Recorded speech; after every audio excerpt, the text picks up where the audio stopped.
it any place in this algorithm in which instead of adding a third drug, is it any place of switching PDE5 inhibitors to riociguat?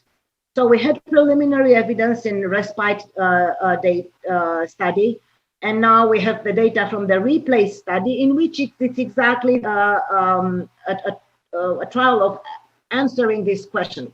Is it a place of this switch? I think you're very well aware of our current guidelines, both the 2015 European guidelines as well as the proceedings from the Sixth World Symposium on Pulmonary Hypertension that took place in Nice 2018. And here, what we've seen here is really a change in paradigm on how we treat patients with PAH, because treatment now is risk-based, and we assess risk at any time during the course of the disease, so at the time of the first diagnosis, but also repeatedly when we see our patients for follow-up visits. And the treatment goal is to achieve a low-risk profile. However, we know that the majority of our patients do not reach this goal and still remain intermediate or even high risk despite optimized treatment. And for the time being, the guidelines for these patients do recommend treatment escalation, which is then going from mono to double combination therapy, going from double to triple, consider transplantation. But switching so far has not really been considered, partly due to lack of data. So what we're going to discuss right now is whether really switching from a PDE5 inhibitor to an SGC stimulator, which would be riociguat, might be an option for selected patients with PAH. And I think we can conclude that really switching from PDE5 inhibitors to RIO can benefit selected patients with PAH at intermediate risk, despite receiving treatment with PDE5 inhibitors. And it may just provide a novel treatment option for treatment escalation for these patients. And so I think Professor Rupert pointed out very well that in the REPLACE study, it really tries to address the question of what to do with people with intermediate risk. And they're in class 3 and they have low walk distance. And it's really the first study to try to look at a switch strategy in these people.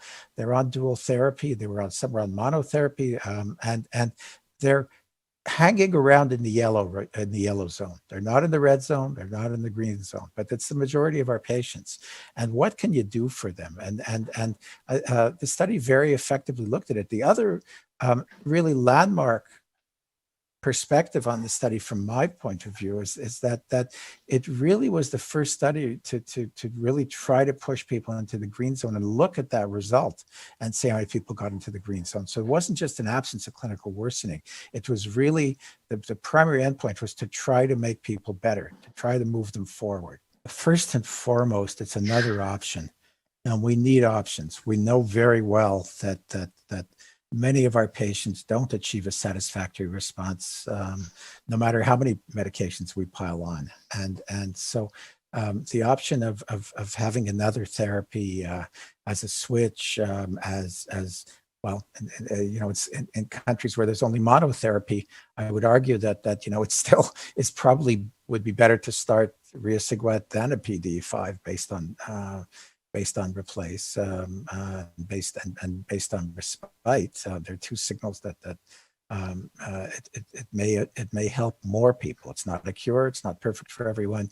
There will be people that will fail riociguat. There are people that fail triple oral therapy. So we need the options to be able to switch back and forth. And as Dr. Pulido said before, we need the luxury of having options to discuss with our patients and letting them choose with the physicians. So I think it's an extremely encouraging study in the sense that it does give us a serious option to consider. And again, in some countries, look, providing 2 therapies is cheaper than providing 3 therapies. That may also matter. So it's a very important study. Como para cerrar esta sesión, me rescataría un concepto de cada uno de ustedes, el de Mirta, que definió, de acuerdo, siguiendo el plot de Forrest, cuál sería el mejor perfil de pacientes, ¿no es cierto? Menos de 65, que caminan más de 320 metros, en mujeres, en idiopáticas, que vienen con terapéutica fundamentalmente con sildenafil. Me parece que ese sería el perfil de pacientes, ¿no es cierto?, en quienes cabría la discusión de aplicar esta estrategia. El comentario de Tomás Pulido me parece interesante, lo que dijo, ¿no es cierto? Esto es una señal, es una nueva señal, y como a todas las señales hay que darles, como mínimo, un lugar, respeto y cabida. Y lo que dijo Mauricio, de que hasta cuánto uno puede utilizar los inhibidores fosfodiesterasa 5 si no tenemos GMP cíclico, sino, por el contrario, la variante nueva que plantea la utilización del río Sigua en la misma vía patogénica de óxido nítrico, que es justamente generar GMP cíclico. Hay un límite para prolongar el pool de GMP cíclico, y si este no existe, ahí se limita la terapéutica del inhibidor de fosfodiesterasa 5. Por ende, la visión es un paso anterior, que consiste en aumentar el pool de GMP cíclico a través de la vía del óxido nítrico, y a través no solamente de la optimización del óxido nítrico con el receptor de la guanidinoato ciclasa, sino por la acción directa que tiene esta droga.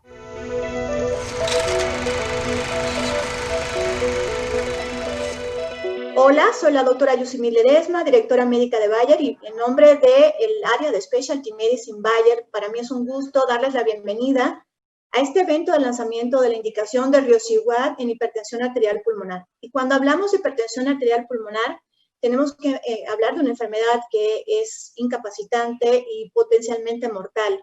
Y hablamos de años, más de un siglo de estudio y de entendimiento del manejo de la enfermedad. En el año 1891, Ernest van Romberg describe por primera vez las alteraciones morfológicas que se producen en las arterias pulmonares. Y después de esto nos vamos a varios eventos que son parteaguas en la historia del comportamiento de la enfermedad. Estamos hablando precisamente en 1973, con la primera reunión internacional que se realizó en Génova para tocar el tema del manejo de la enfermedad y sobre todo el incremento de la incidencia de hipertensión arterial pulmonar, pues asociada al uso de un anorexígeno. Y después podemos platicar de algunos otros eventos relevantes, como es el caso de 1981, con el Registro Nacional Americano, que permitió el entendimiento y el comportamiento de la enfermedad y sistematizar, sin lugar a dudas, la historia natural y la epidemiología de la enfermedad. Y hablamos de otros registros, estamos hablando también del registro suizo, estamos hablando del registro francés, y hablamos de REMEGIP, que es un registro en México, que nos permitió también entender que desafortunadamente hay un subregistro y que la enfermedad puede ser rara o puede ser de baja frecuencia, sin embargo, puede incrementar su incidencia o su frecuencia si se asocia a condiciones subyacentes. Sin lugar a dudas, estamos hablando de décadas de estudio, de nuevas publicaciones, de nueva evidencia, del entendimiento del diagnóstico, de los factores claves que pueden hablar de mal pronóstico y también de nuevas alternativas terapéuticas o de alternativas que de alguna forma se han estado usando y que han ido avanzando con el transcurso de los años con una mayor evidencia científica. Hoy queremos abrir este espacio para tocar un tema importantísimo y es el tema precisamente de una enfermedad como es la hipertensión arterial pulmonar, donde sin lugar a dudas influyen muchos factores, pero también esta parte del entendimiento de su manejo, al ser una enfermedad crónica y progresiva y donde los pacientes pueden fallecer incluso a los 2.8 años de tratamiento. Y dentro de este panorama del entendimiento del manejo de la enfermedad, tenemos una alternativa que forma parte del portafolio de Bayer, estamos hablando de riociguat. Y riociguat, bueno, pues en este sentido hay múltiple evidencia, una gran cantidad de evidencia que data desde los estudios pivotales, desde el nacimiento de la molécula. Estamos hablando de PATEN 1, PATEN 2, que nos corroboran no solamente su eficacia, sino también su tolerabilidad y su seguridad. Pero es un resultado que se extiende, es un resultado a largo plazo, y estamos hablando del estudio de extensión PATEN 2, donde de alguna manera también se corroboró que este impacto en la eficacia se mantenía a lo largo del tiempo. Aquí un punto importante es tocar temas tan relevantes como es el caso de la sobrevida en los pacientes, alrededor de un 97% al primer año de usar Riociguat y también de un 93% al segundo año. Pero también hablar de la supervivencia libre de empeoramiento clínico, que fue también alta, 88% el primer año y 79% en el segundo año. Pero no solamente son estos datos, podemos hablar también de la evidencia que se tiene en múltiples estrategias terapéuticas. Estamos hablando del uso de Riociguat en monoterapia, en combinación inicial, en escalamiento terapéutico y en un factor muy importante que es también en transición, sobre todo en transición de aquellos pacientes que no han logrado sus objetivos de tratamiento con inhibidores de fosfodiesterasa 5 y que al ser transicionados hacia Riociguat, pues puede haber un beneficio y estos pacientes sin lugar a dudas van a tener un beneficio en este sentido y es algo que vimos y corroboramos en el estudio Replace y que por eso lo traemos sobre la mesa, precisamente por la oportunidad y el beneficio que pueden recibir estos pacientes que han fallado al uso de inhibidores de fosfodiesterasa, ya sea en monoterapia o en combinación con inhibidores de endotelina. Y para eso hemos preparado una agenda súper robusta para entender no solamente el manejo de la enfermedad de hipertensión arterial pulmonar, sino también Riociguat en el manejo de esta enfermedad. Ustedes recordarán que lo teníamos en hipertensión tromboembólica crónica y ahora pues tenemos la indicación que ha sido aprobada en hipertensión arterial pulmonar y para eso contamos con la participación el día de hoy de ponentes nacionales con una gran experiencia en el manejo de hipertensión arterial pulmonar y que en el día de hoy estarán compartiendo con nosotros toda su experiencia clínica, que sin lugar a dudas será de mucha relevancia para todos nosotros. Para coordinar esta agenda que promete ser una agenda muy valiosa, tenemos al doctor Tomás Pulido. El doctor Tomás Pulido tiene una alta especialidad en cardioneumología y es jefe del departamento de cardioneumología en el Instituto Nacional de Cardiología Ignacio Chávez. Esperemos que todo el esfuerzo y todo el trabajo del equipo de Specialty Medicine Bayer en esta nueva indicación de Riociguat en hipertensión arterial pulmonar, pues sea de utilidad para todos ustedes y que toda la experiencia vertida por todos los médicos que estarán participando el día de hoy sea de mucha utilidad en beneficio de todos nuestros pacientes.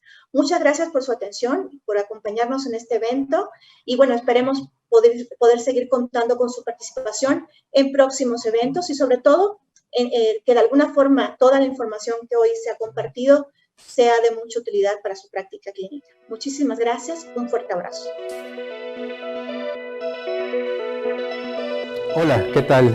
Gracias a Bayer, gracias a la doctora Yosemite Ledesma, a la doctora Diana Bautista por la invitación.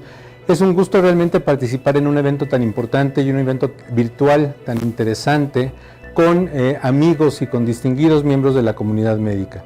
Es un placer compartir este escenario con la doctora Guadalupe Spitia, neumóloga, jefa de investigación nacional del ISSSTE, con la doctora Nayeli Zayas, que es internista, tiene especialidad en medicina del enfermo en estado crítico, con una alta especialidad en circulación pulmonar y es adscrita al Departamento de Cardioneumología del Instituto Nacional de Cardiología, y finalmente al doctor Guillermo Cueto, que es jefe de urgencias cardioneumológicas del Hospital General de México. Como les digo, es realmente un placer contar con la presencia de todos ellos. Muchas gracias.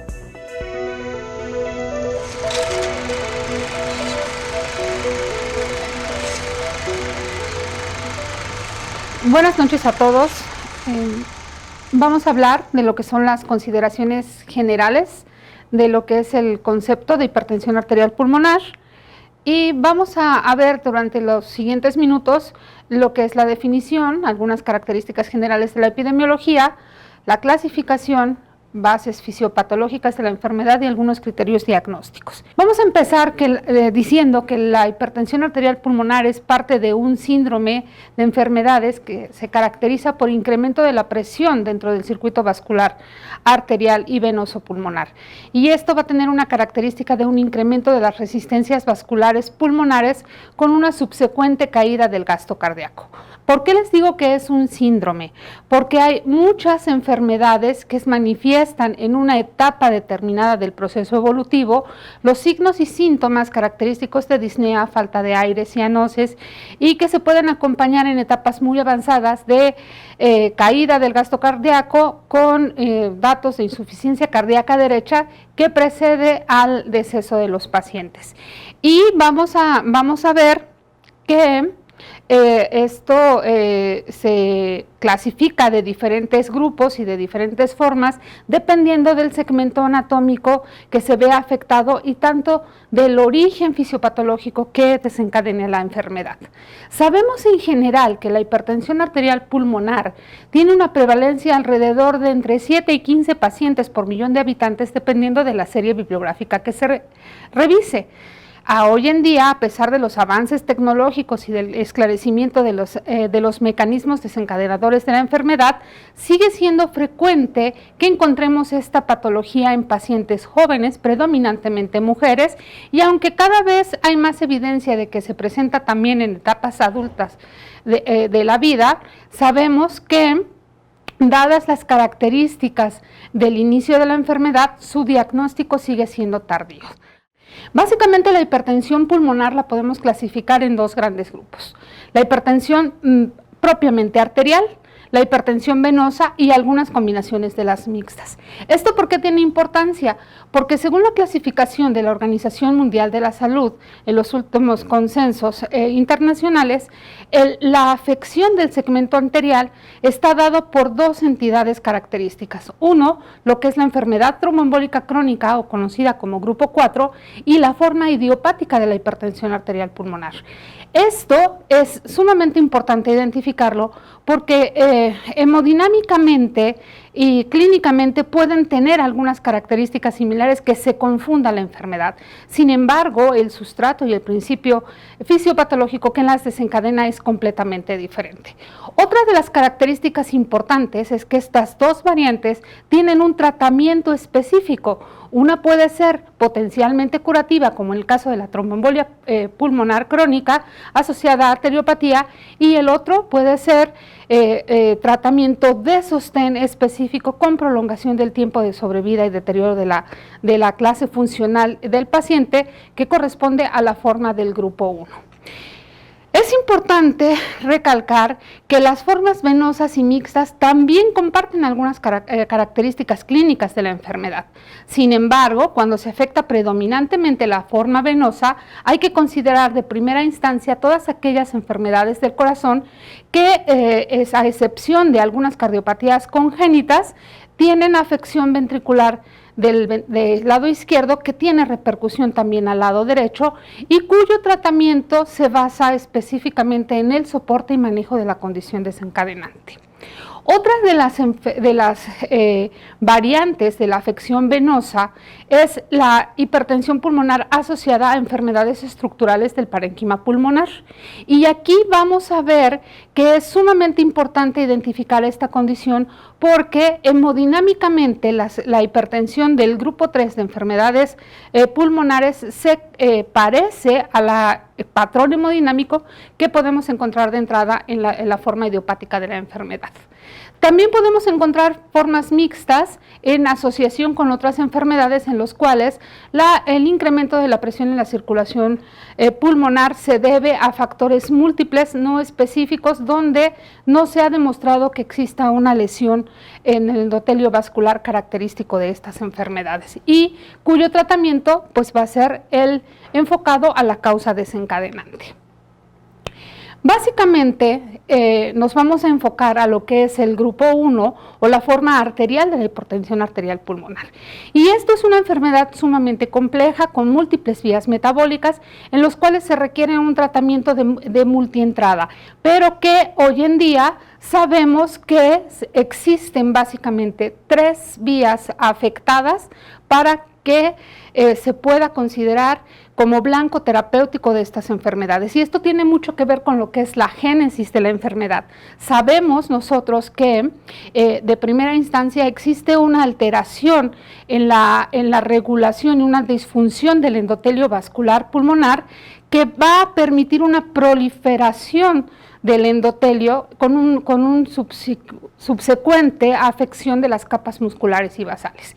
Estas alteraciones van a proporcionar un engrosamiento de las capas, lo cual dificulta el intercambio gaseoso, pero también van a bloquear la posibilidad de conducción de sustancias vasodilatadoras y sustancias vasoconstrictoras que regulan la tonicidad normal de las arterias pulmonares.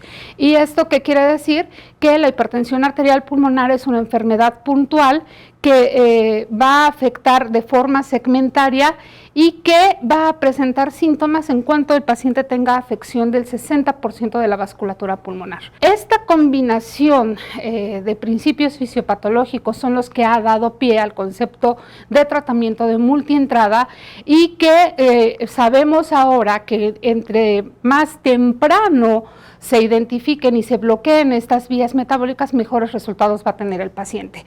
Esto lo van a hablar en las siguientes charlas, en los cuales se van a especificar en qué momento y cuál ha sido la trayectoria y qué posibilidades de combinaciones terapéuticas tiene un paciente que cursa hipertensión con hipertensión arterial pulmonar, que puedan mejorar y reintegrarlo a sus actividades diarias con la menor sintomatología posible y por lo tanto prolongar la expectativa de sobrevida de los pacientes.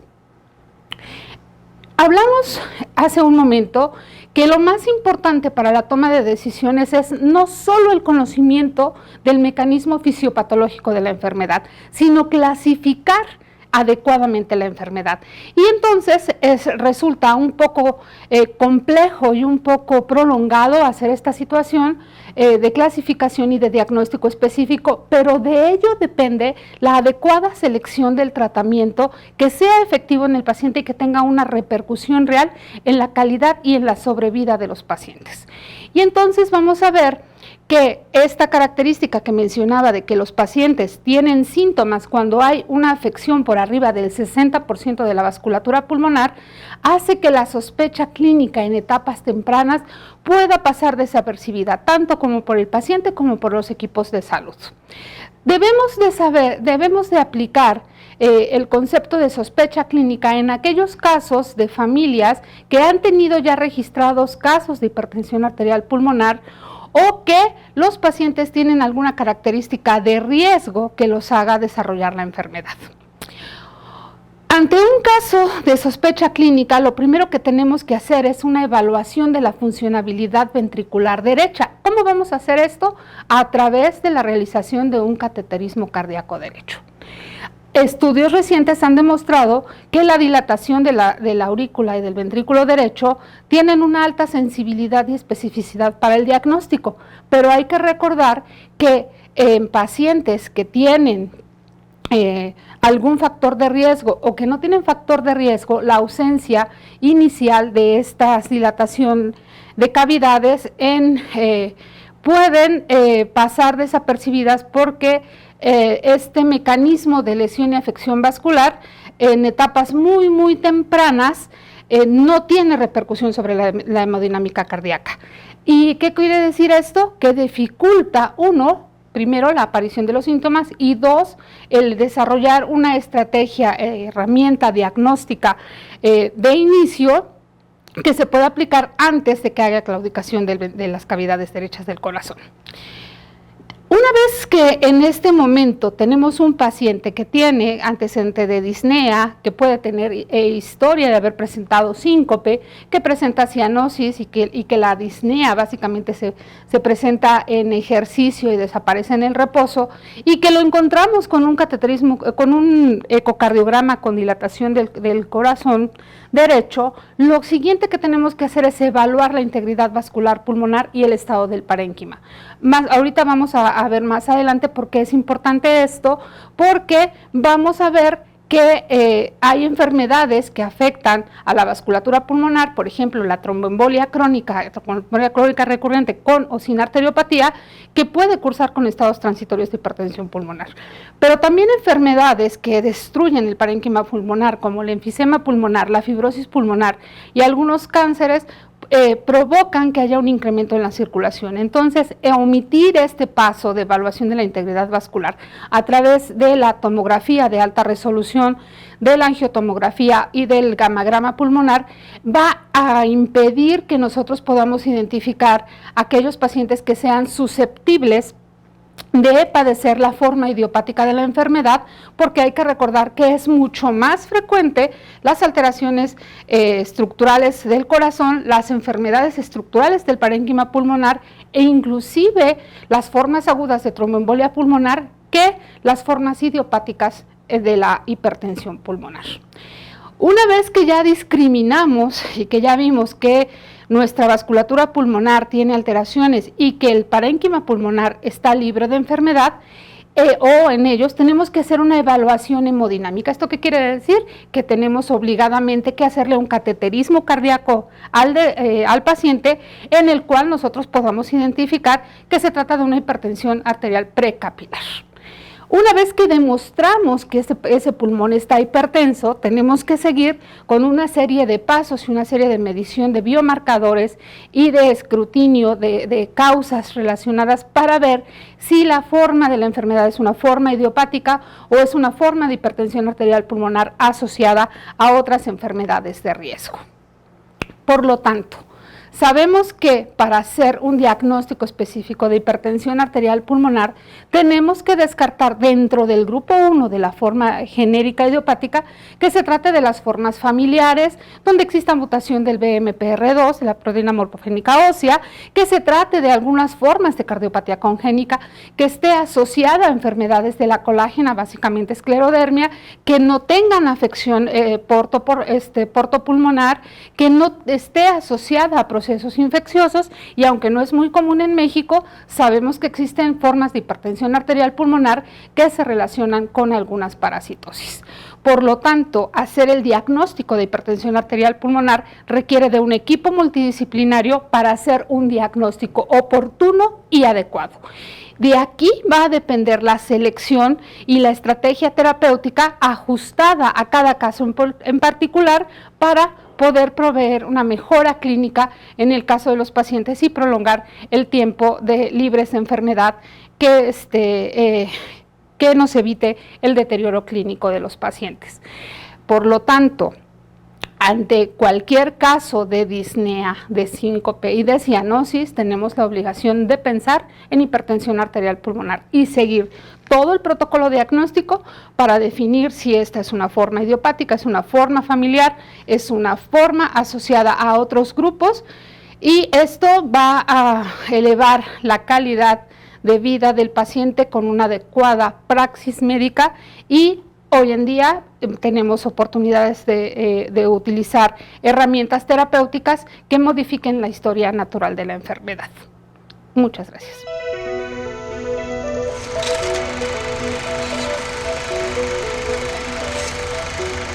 Buenas noches, muchas gracias por la invitación a Bayer, la doctora Diana, muchas gracias por esta invitación.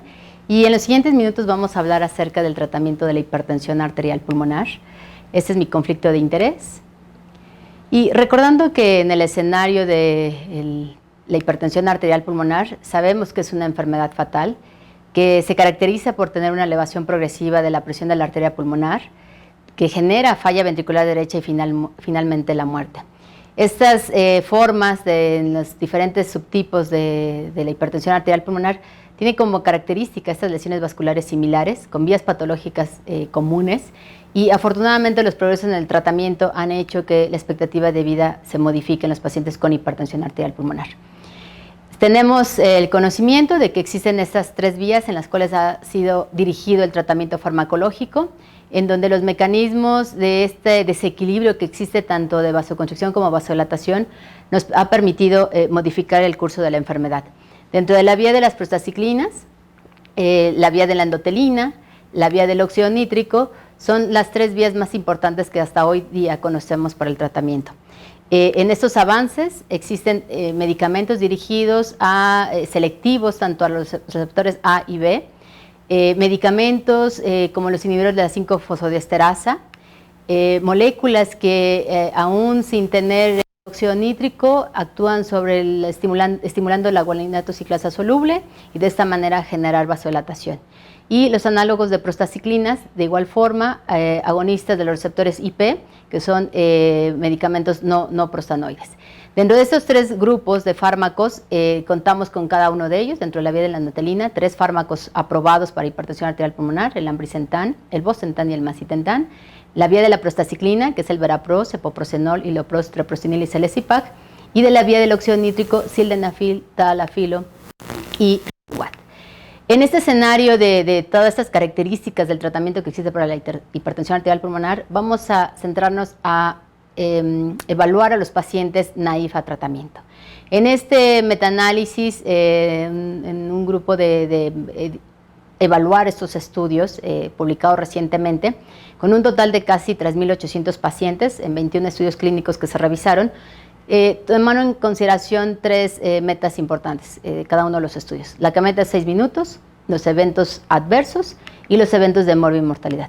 Dentro de este grupo, Riosuvat, que es uno de los fármacos en los cuales se aprobó el medicamento y fue un estudio que como meta primaria tuvo la meta de 6 minutos, vamos a revisar algunas de estas características de los fármacos y de las guías en relación a lo que nos dictan para orientar el tratamiento. No quiero abrumarlos con esta diapositiva, únicamente considerar en estos estudios en pacientes con tratamiento naïf a hipertensión arterial pulmonar. ¿Qué nos dice el algoritmo de tratamiento? El algoritmo de tratamiento está encaminado a que nosotros identifiquemos al paciente y estratifiquemos, y de acuerdo a esa estratificación de riesgo, dictemos el tratamiento.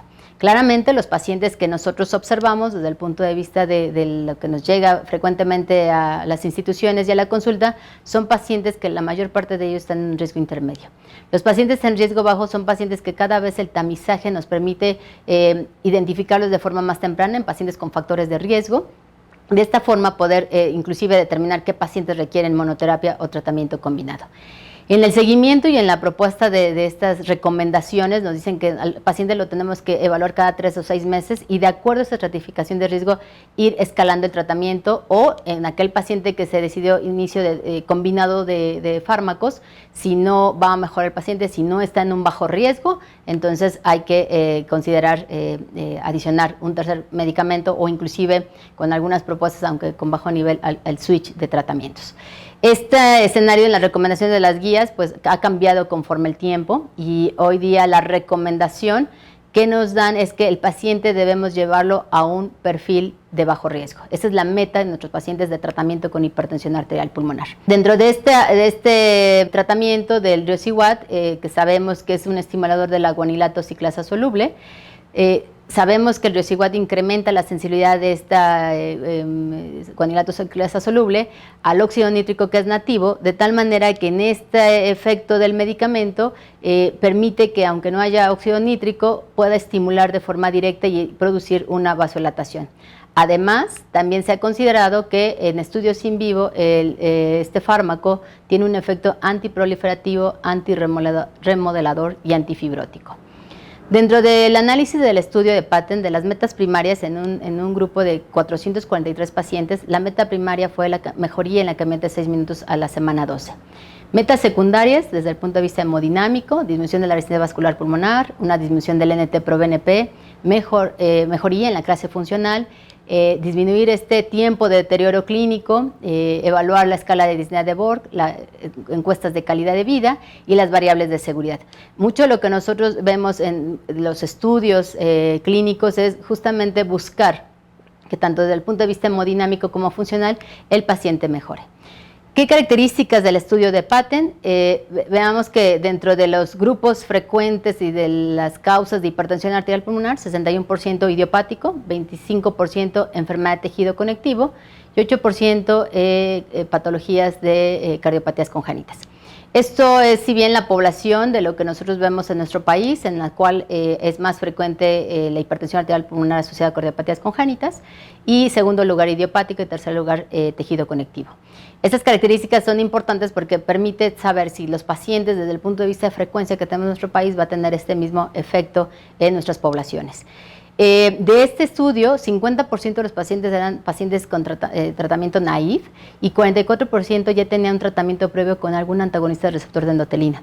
6% contaban con tratamiento con prostaciclinas, y también esto es muy importante porque permite evaluar las combinaciones del tratamiento, si en algún momento se requiere tratamiento combinado, también identificar esta eficacia en esas combinaciones, que esto ya es algo que hemos evaluado en esa interacción que existe en los fármacos en cuanto a mejoría o inclusive disminuir el efecto de uno u otro de los fármacos. 75% de la población alcanzó la dosis recomendada máxima de 2.5 miligramos cada 8 horas y 15% se quedó en 2 miligramos cada 8 horas. Esto significa entonces que la mayor parte de los pacientes toleraron este ascenso de la dosis de forma segura. Importante que, bueno, dentro de la población en general, la meta primaria, 36 metros más de caminata. En pacientes de población naive, 38 metros de caminata que incrementó, y en aquel paciente que tenía un tratamiento previo, sin mencionar todavía en las características, qué fármaco era, 34 metros más caminaron los pacientes. Entonces, esta parte es importante porque lo que buscamos es que el paciente mejore esa función ciertamente, y bueno, hoy día buscamos que el paciente disminuya estos eventos de progresión o de deterioro clínico.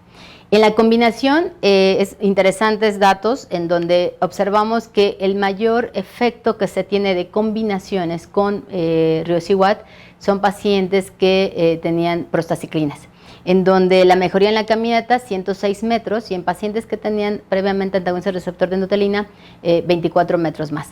En general, el paciente que tenían cualquiera de los dos fármacos, de los grupos, su caminata se incrementó 34 metros. Entonces, estas combinaciones también nos van permitiendo decidir en qué momento vamos a cambiar estos fármacos.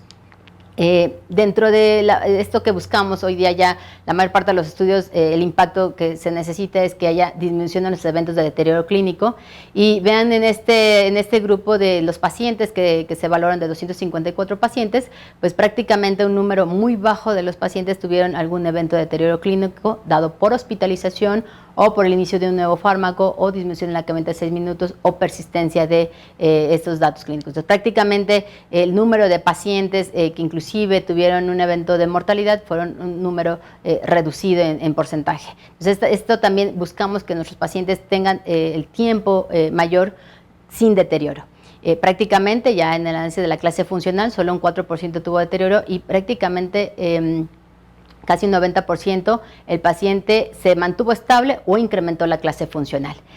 En el seguimiento, en el estudio de extensión, en el open label, en la mejoría en la caminata, observamos también que esta parte de la caminata no es que se quede constante, sino que conforme el tiempo va incrementando los números de metros que el paciente pueda mejorar esta clase funcional. Este estudio de extensión también nos permite evaluar, a diferencia de otros fármacos en donde el efecto inclusive se reduce a los 6 meses, como en el caso de Verapros, y que sin embargo fármacos de esas características se mantiene ese efecto sostenido e inclusive sigue incrementando la caminata a 6 minutos. En la fase 2 de extensión, la sobrevida fue 81% a 6 años en los pacientes con hipertensión arterial pulmonar, y en justo en esta publicación demuestra tanto en los grupos de hipertensión arterial pulmonar como en el grupo 4 de tromboembolia pulmonar crónica. En este escenario, pues vemos que el efecto que tienen tanto en los grupos de hipertensión arterial pulmonar como en tromboembolia crónica es un efecto bueno para la supervivencia a 6 años de seguimiento. Entonces, esta parte justamente nos habla mucho de esta evolución de la enfermedad de la hipertensión arterial pulmonar, y lo que buscamos es que cada vez más años los pacientes se mantengan en un mejor riesgo, en un bajo riesgo de su evolución.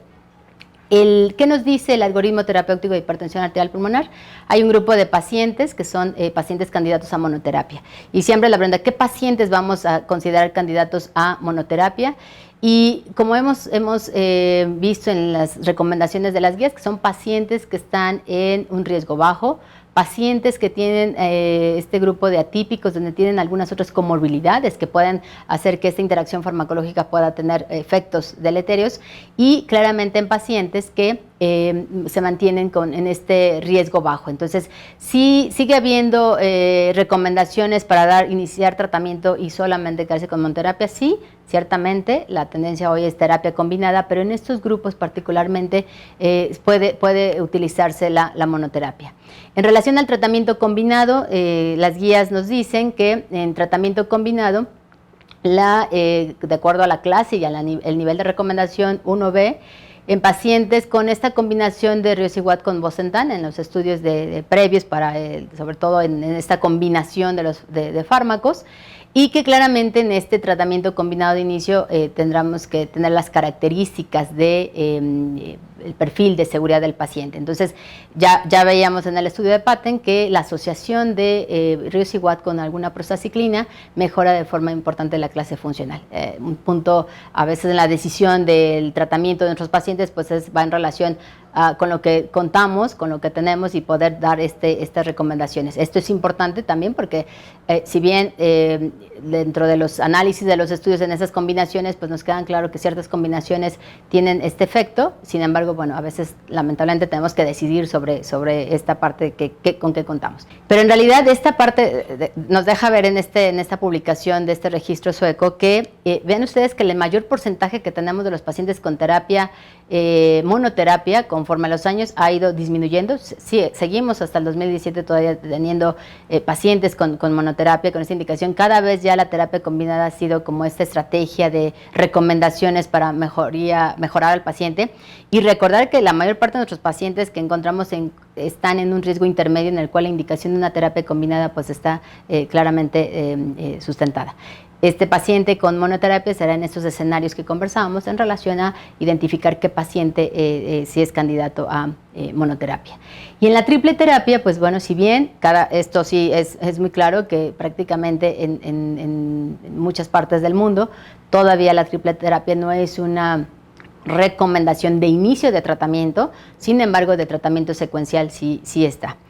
En esta tabla vemos la terapia de combinación que sigue estando subutilizada. Observamos aquí que principalmente el tratamiento con monoterapia está por arriba del 80%, 83 y 86 respectivamente, tanto en el registro sueco, en el registro alemán y en el registro francés un 52%.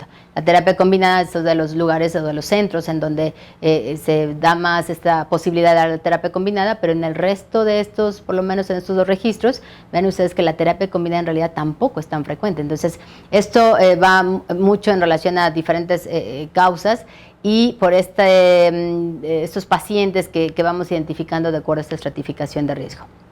No voy a ahondar mucho en esta publicación, es una publicación de 15 pacientes del año pasado, de la doctora Zulica, y es realmente esta publicación representa lo que nosotros hemos vivido con pacientes que hemos tratado con la combinación de macitentan y riociguat, en donde esta combinación específicamente de estos dos fármacos hemos visto una mejoría en la clase funcional, en el aumento de la caminata de 6 minutos y en la disminución del NT-proBNP.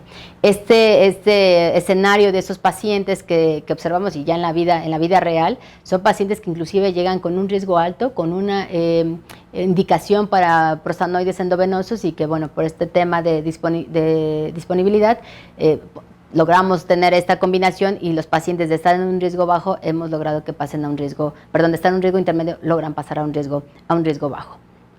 ¿Qué nos dicen en esas recomendaciones que también se publicaron el año pasado en CHES?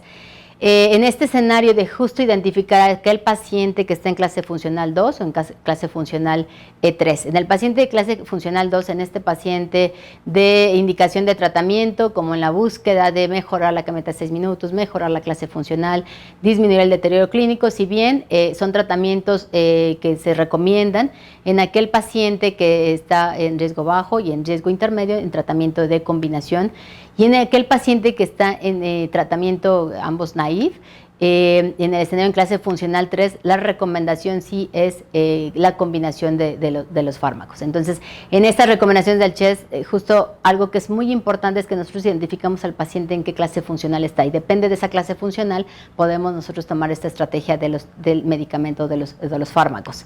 En el estudio de Patent Plus, algo también siempre que nos preguntamos en nuestros pacientes con hipertensión arterial pulmonar, ¿es lo mismo tratar al paciente de los diferentes subtipos? El resultado y la respuesta es la misma en el paciente idiopático, en el paciente con tejido conectivo, en el paciente con cardiopatía congénita, y la respuesta es no. Sabemos claramente que las características, pese a que comparten esas lesiones biopatológicas, son pacientes que si bien su respuesta al tratamiento y la evolución es diferente. Entonces, en el estudio de Patent Plus, 25% de esta población tenía esclerosis sistémica, y de hecho dentro de las recomendaciones en el paciente con enfermedad de tejido conectivo, pues se busca siempre la mejor estrategia de tratamiento. Y en esta publicación también de un grupo de reumatología y en el 2015 en el estudio de Patent se identificó que de estos pacientes característicamente su caminata incrementaba más de 28 metros más que en el grupo placebo. Entonces de este porcentaje pues se tenía en promedio muy similar a lo que teníamos en grupo de idiopático, y la respuesta fue buena en cuanto a los metros de caminatas. Es el grupo en el cual tenemos que dar un tratamiento de forma más agresiva porque son pacientes que progresan más rápido. ¿Qué esperar entonces del tratamiento orientado por evolución o la terapia inicial o combinación o terapia secuencial? Sabemos que de acuerdo a la clase funcional es con la estrategia que vamos a decidir. Si tenemos una droga, evaluar al paciente, incrementar una segunda droga si el paciente en algún momento llega a un riesgo intermedio, e inclusive si el paciente se mantiene en un riesgo intermedio o no mejora a un riesgo bajo, adicionar una tercera droga, y en esta combinación que llamamos secuencial. En aquel paciente, de acuerdo a las recomendaciones, el paciente que está en clase funcional 3, pues la combinación del tratamiento de inicio es la recomendación más importante.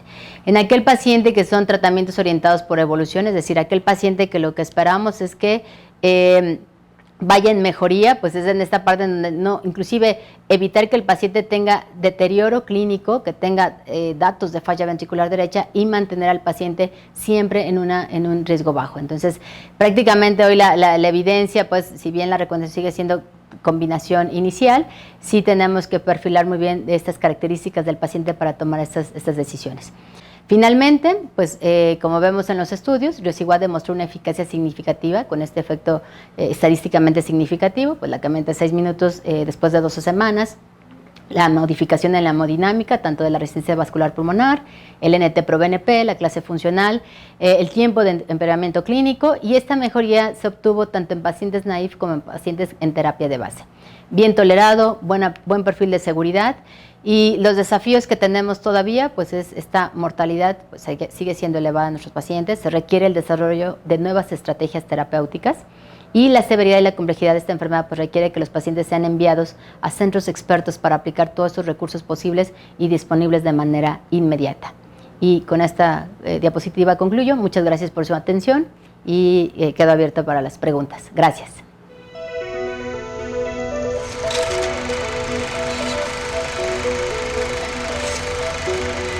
Buenas noches. Oigan, quiero agradecer en especial a la doctora Dianita y a Bayer la invitación por estar con ustedes estos minutos y venir a platicar con ustedes acerca de lo que es la hipertensión arterial pulmonar y las indicaciones del tratamiento combinado. Estos son los problemas que tenemos todo el mundo que nos dedicamos a andar dando pláticas. Quiero recordarles a ustedes que cada 5 años se revisa todo lo publicado acerca de hipertensión pulmonar e hipertensión arterial pulmonar en ese lapso de tiempo. Y se hacen mejoras en cuanto a cómo abordar el estudio, el tratamiento de este grupo de pacientes con hipertensión arterial pulmonar. Y en el 2008 se realizó el 6º foro de hipertensión pulmonar en Niza, Francia, y uno de los problemas de los que se discutió en forma importante es precisamente en relación a la definición de lo que es hipertensión pulmonar, a cómo estratificar la enfermedad y a señalar que hoy en día la gran mayoría de nuestros pacientes requieren iniciar tratamiento con 2 fármacos y o bien 3 fármacos. Este es el algoritmo de tratamiento de la hipertensión arterial pulmonar y como pueden ver ustedes, todos aquellos pacientes que sean clasificados en riesgo bajo o riesgo intermedio, la recomendación es que esos pacientes reciban tratamiento combinado desde un principio.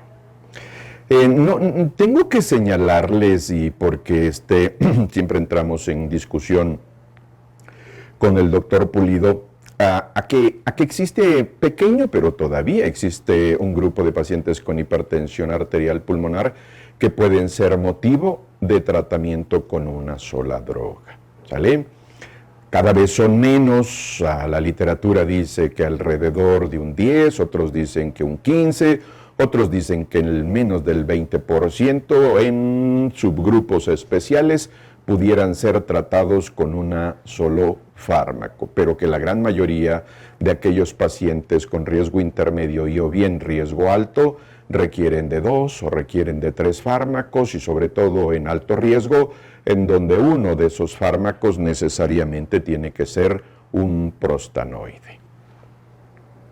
El motivo del por qué necesitamos utilizar tratamiento combinado, ya lo han visto y seguramente que lo han oído de algunos de los otros ponentes, y es que la hipertensión arterial pulmonar realmente es una enfermedad que no es curable, es potencialmente mortal y deben de recordar ustedes que por momentos, por ejemplo, la HAP en clase funcional 4 tiene un comportamiento tan maligno que incluso la mortalidad es igual que aquellos pacientes que tienen, por ejemplo, cáncer de colon y o bien cáncer de mama. De tal forma que el comportamiento de la hipertensión arterial pulmonar es parecido al del cáncer. Y cuando nosotros tenemos un paciente con cáncer, cuando tenemos un paciente con insuficiencia cardíaca crónica, sobre todo aquel que está descompensado, pues difícilmente comenzamos con un solo fármaco. Habitualmente iniciamos 2, 3 fármacos. No se diga el hecho de que hoy sabemos que al menos, seguramente que hay más, vías metabólicas del por qué se desarrolla la hipertensión arterial pulmonar. Pero al menos hasta el momento conocemos de 3 vías y tenemos precisamente fármacos para incluir esas 3 vías. Entonces, ¿por qué comenzar con un medicamento que solo abarca o solo incluye o solo protege una vía metabólica cuando sabemos que pudiéramos utilizar 3 fármacos? ¿Sale? Estas son algunas de las explicaciones del por qué debiésemos de iniciar tratamiento combinado. Pero el problema que tenemos es que no sabemos a ciencia cierta, como ven ustedes en la diapositiva, si hay necesidad de utilizar un solo fármaco y entonces comenzar un fármaco no jala bien el paciente y agregar un segundo fármaco y o bien agregar un tercer fármaco si el tratamiento de los pacientes no se está logrando mantener en bajo riesgo como son los objetivos hoy en día. Este es el tratamiento, ¿sí?, combinado secuencial. Sin embargo, también existen algunas publicaciones, pocas en relación a tratamiento combinado secuencial, de tratamiento combinado desde un principio, o lo que los americanos llaman upfront, en el sentido de comenzar con 2 o 3 drogas en particular con nuestros pacientes. Más problemático está porque ustedes saben que cuando comenzamos con 2 drogas, por ejemplo en Ambition, y comenzamos con las 2 drogas desde un principio, los efectos secundarios son mucho mayores.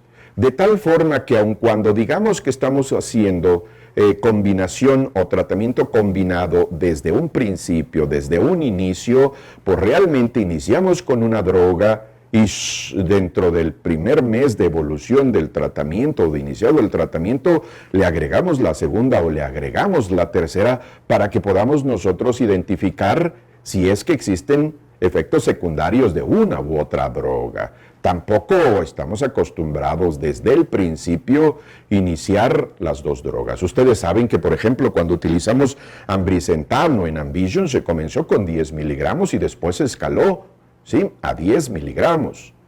Con tadalafilo inicialmente fueron 20 miligramos y después se escaló a los 40 miligramos que recibieron. De tal forma que hay que entender que esto de tratamiento combinado upfront requiere, sí, una secuenciación del tratamiento de uno y un segundo fármaco, de preferencia dentro del primer mes. Sin embargo, también hay literatura que habla de tratamiento combinado upfront o inicial, ¿sí? Dentro de los 3 primeros meses de haber iniciado el tratamiento se agrega la segunda o la tercera droga y aún así se llama tratamiento combinado inicial. Tenemos alrededor de 13 fármacos, ¿sí? De diferente forma de administración. Ustedes saben que tenemos fármacos orales, subcutáneos, intravenosos e inhalados para el tratamiento de la hipertensión arterial pulmonar. Y que desafortunadamente no todos los fármacos o la combinación de fármacos funciona. En la diapositiva les señalo yo lo que señala a su vez la literatura en el sentido de cuáles serían las mejores combinaciones. Ustedes pueden verlas en verde, por ejemplo, y las combinaciones que han dado resultados negativos están precisamente en rojo. Este es un resumen, es una diapositiva reciente que presentó Marius Hooper en relación al tratamiento combinado. Y en esta diapositiva ustedes pueden ver, ¿sí?, la gran mayoría de las publicaciones de tratamiento combinado inicial, upfront. Y lo que todo el mundo cacarea y siempre sacamos a colación es Ambition. Y ustedes pueden ver, Ambition fue ambrisentan tadalafilo, el que tiene un mayor nivel de evidencia y con resultados bastante favorables que veremos en un momento más. En esos mismos meses, pero en el Blue Journal, apareció, como ustedes pueden ver, en el 2015, algo que remedó a Ambition, pero en el contexto exclusivamente de pacientes con esclerodermia. ¿Sí? Ambrisentan tadalafil en un pequeño grupo de pacientes que también discutiremos en unos momentos más. Y ahí, vean ustedes, pueden ver algunas otras publicaciones, como la del doctor Sidbon, la del grupo francés, del 2014, de triple terapia, desde un principio. Y tenemos, como ustedes pueden ver, 2 secas y uno que ya se completó, pero no existe todavía la publicación, que es Triton, ¿sí?, que fue presentado ahora en este año en la reunión del ATS. Estas son parte de las publicaciones que tenemos de tratamiento combinado desde un principio.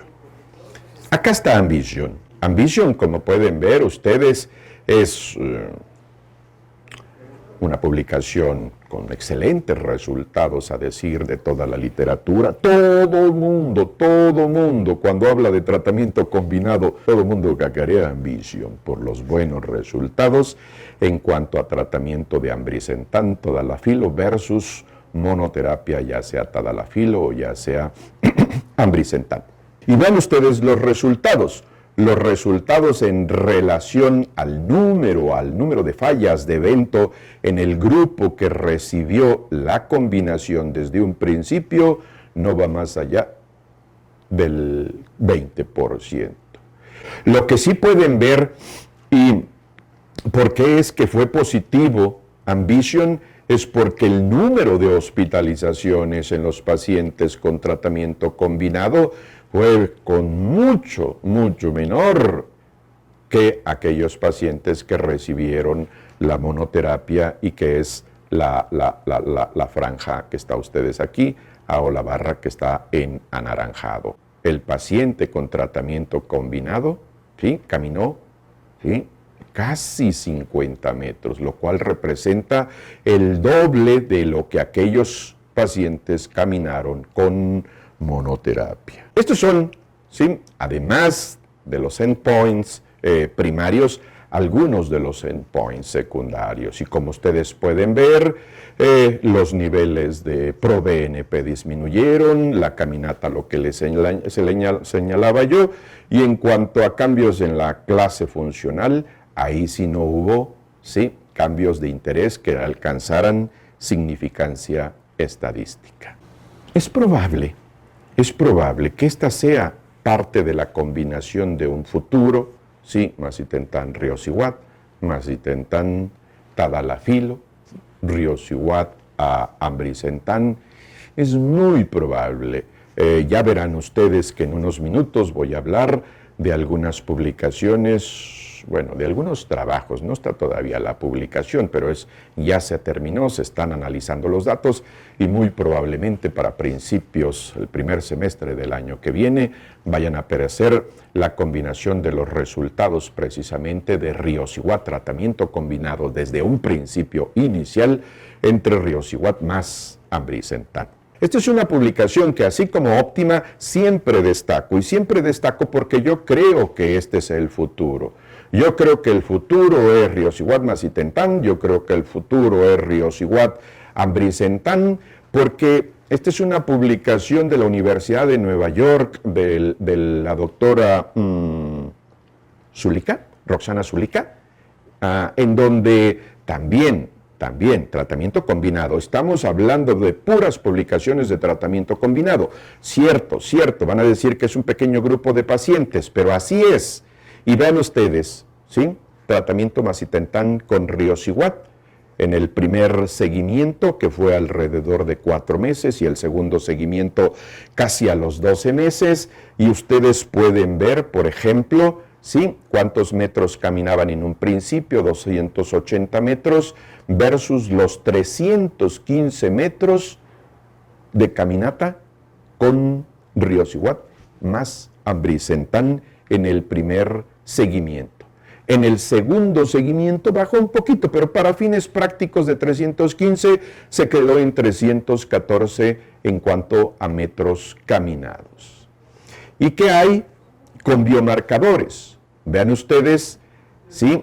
El BNP inicial, que era casi de 320, y vean 196 en el primer seguimiento, y en el seguimiento subsecuente pues prácticamente eran menor a 100. Menor a 100 el BNP, el rango normal, el límite superior normal de los valores normales son 100 en nuestro hospital. O sea, para fines prácticos se había normalizado los valores de ProBNP. Y ven ustedes la hemodinamia.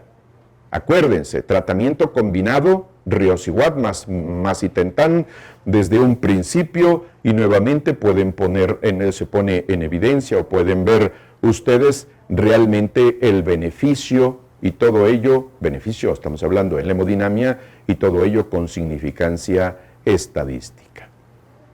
Este es el futuro, señores, este es el futuro. Y no solo eso, sino también fue de las primeras publicaciones que utiliza la estratificación, y se ve cómo el tratamiento de estas drogas desde un principio, un número pequeño de pacientes, pero cómo los mejora también en cuanto a estratificación. Hubo una recolección de pacientes que comenzó en el 2016, se publicó el primer trabajo en el 2018, y es esto, la combinación igual de Riosihuat y Ambricentan, pero desde un principio.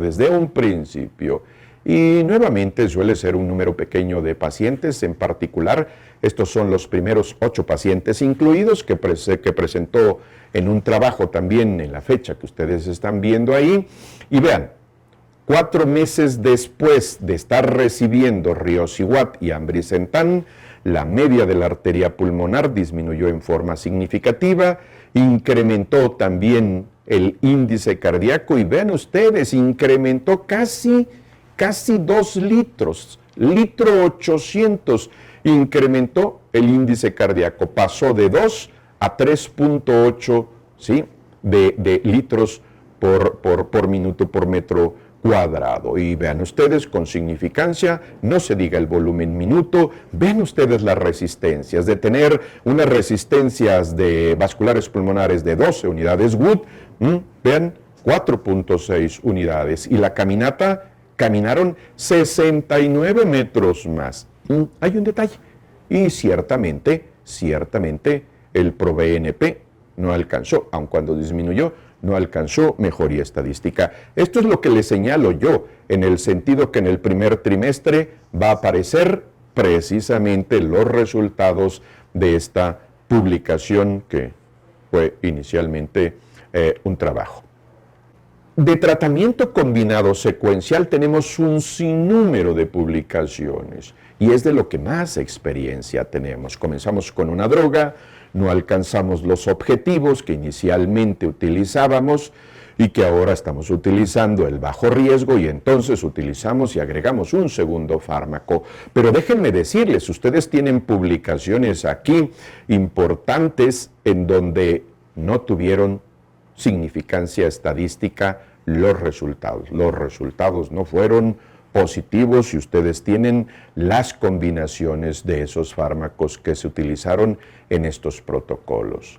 Aquí sí, vean ustedes, PACE, Triumph, Patent, Seraphine, Ambition, STEP, Griffon y Merit Ones. Todos ellos, como pueden ustedes ver, con resultados positivos. ¿Vale? Me gustaría destacar lo que he estado diciendo desde un principio. Me parece en particular, desde mi punto de vista, que el tratamiento del futuro va a ser, ya les dije, combinar una mezcla, ¿sí?, de antagonistas de receptores de endotelina con o estimuladores de la guanilato ciclasa. ¿Cuál será, sí, el ideal? ¿Es acaso que será ambrisentan con, sí, riociguat? ¿O es acaso que será macitentan con riociguat? No lo sabemos. Sin embargo, quiero recordarles a los estudios de Patents, ¿sí? No es reciente, sin embargo, deben de recordar que casi el 50% de los pacientes incluidos en Patent 1 y su extensión Patent 2 eran pacientes que el 50% eran vírgenes a tratamiento, recién diagnosticados y comenzaron con riociguat. Había un 50% de pacientes que ya venían recibiendo tratamiento con prostanoides, ¿sale? Y lo más importante aquí en este trabajo de Patent es que, a diferencia de otras publicaciones en donde tratan de sacar a la hipertensión portopulmonar, así que se incluyeron algo así como 13 pacientes se incluyeron con hipertensión portopulmonar. Pero ustedes pueden ver que se incluyeron idiopáticos, cardiopatía congénita cerrada, ¿sí? O bien se incluyeron aquellos pacientes con colagenopatía. Y vean ustedes, ¿sí?, pacientes tratados con prostanoides y o bien pacientes tratados con ERAs. Estos fueron los resultados. El endpoint primario era básicamente caminata. Y ustedes pueden ver que los pacientes caminaron 36 metros más, aquellos pacientes que recibieron riociguat versus los que recibieron placebo. Pero no solo eso, sino además el endpoint sí se cumplió. No importaba que fueran pacientes de primera vez, sino pacientes con terapia previa, ya sea ERA o ya sea prostanoides, ¿sí? También tuvieron buenos resultados los pacientes. Y si uno pone y uno hace subgrupos, ¿a quién le fue mejor? Al paciente que tenía ERAs y se le agregó riociguat, o al paciente que tenía prostanoides y se le agregó riociguat. Pues ustedes pueden ver qué tantos metros caminaron, ¿sí?, aquellos pacientes que ya tenían prostanoides y que además se les agregó riociguat. Esto deja entrever que mala no es la combinación de un prostanoide con riociguat. ¿Cuál es el problema? El problema es que fue un número pequeñito de pacientes, ¿sí?, los cuales venían recibiendo prostanoides y que solo fueron 20, que representó el 7% versus 54 de aquellos pacientes que estaban recibiendo antagonistas de los receptores de endotelina. Estos son endpoints secundarios, vean ustedes, también todos ellos con significancia estadística en los estudios Patten. Y vean ustedes la hemodinamia, mejoría en las resistencias, mejoría en la media, mejoría en el índice y mejoría en biomarcadores, ¿sí?, miocárdicos. En conclusión, estas son las conclusiones de los Pattens, ¿sí? No hay forma de descartar, ¿sí?, riociguat en el contexto de pacientes con hipertensión arterial pulmonar. Importante, hipertensión arterial pulmonar, riociguat. No estoy hablando de grupo 4, estoy hablando de grupo 1. Para tratar pacientes del grupo 1, ¿sí?, con riociguat, ya sea como fármaco único y o bien con tratamiento combinado. Acaba de aparecer ahorita en noviembre esta publicación, ¿sí?, que es un análisis de los Pattens, y en ese análisis de los Pattens lo que hacen es darse cuenta que hubo un grupo de pacientes que al final de cuentas tuvieron el segundo fármaco, ¿sí?, el segundo fármaco, que en este caso fue riociguat, dentro de los 3 primeros meses de haber iniciado el tratamiento con cualquiera de los otros fármacos, llámese ERAs y o bien llámese prostanoides. Y a estos les llamaron precisamente tratamiento combinado secuencial temprano, dentro de los primeros 3 meses, y tratamiento combinado secuencial tardío dentro de los primeros 6 meses. Y ustedes pueden ver, ¿sí?, la mejoría impresionante que existió en aquellos pacientes que estaban recibiendo antagonistas de receptores de endotelina y que además se les agregó riociguat dentro de los 3 primeros meses y o bien dentro de los 6 primeros meses. Todos ellos también con mucha mejoría. Es importante, ¿sí?, que podemos tener problemas, que la sugerencia, como dice la diapositiva, es que dentro del primer mes de haber iniciado el tratamiento podamos tener a nuestros pacientes con el doble esquema de fármacos. Hay necesidad de estar muy al pendiente de los efectos secundarios, efectos colaterales, porque será mucho mayor los efectos secundarios, ¿sí?, en aquellos pacientes que tengan doble o triple terapia. Muchas gracias por su atención y espero verlos pronto, o que la plática haya generado algunas dudas, algunas preguntas, para que después las hagan llegar con el grupo de Bayer y en alguna otra ocasión que tengamos oportunidad poderlas contestar. Muchas gracias, Dianita, por tu invitación.